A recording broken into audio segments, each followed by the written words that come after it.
Singapore general হাসপাতালে চিকিৎসাধীন ইনকিলাব মঞ্চের মুখপাত্র ও ঢাকা ৮ আসনের সম্ভাব্য প্রার্থী শরীফ ওসমান হাদী। ইন্না লিল্লাহি ওয়া ইন্না ইলাইহি রাজিউন। আসলে হাদী ভাইয়ের যে খবরটা শুনছি, এটা শুনে আমার কাছে খুব খারাপ লাগছে। আমি সৌদি আরব থেকে বসে নিয়মিত ওনার সব খোঁজ খবর মোবাইল থেকে খবর দেখে নিতাম।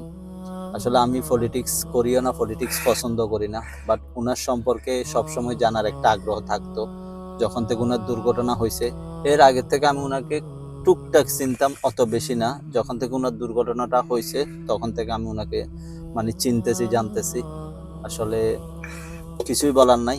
দিনে দুপুরে বাংলাদেশের মধ্যে এরকম একটা ঘটনা, অবশেষে ওনাকে পৃথিবী থেকে বিদায় নেওয়া, এটা খুবই দুঃখজনক ব্যাপার।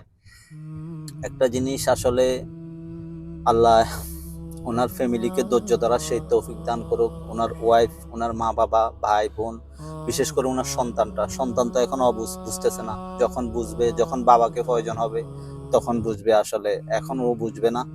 আল্লাহ ওকে ততটুকু বুঝ জ্ঞান তখন দান করুক, যে বুঝুক আসলে আমার বাবা দেশের জন্য জীবন দিচ্ছে। গর্ব করবে যখন বুঝবে সে।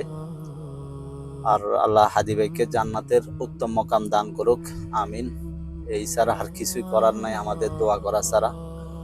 দোয়াই করতেছি।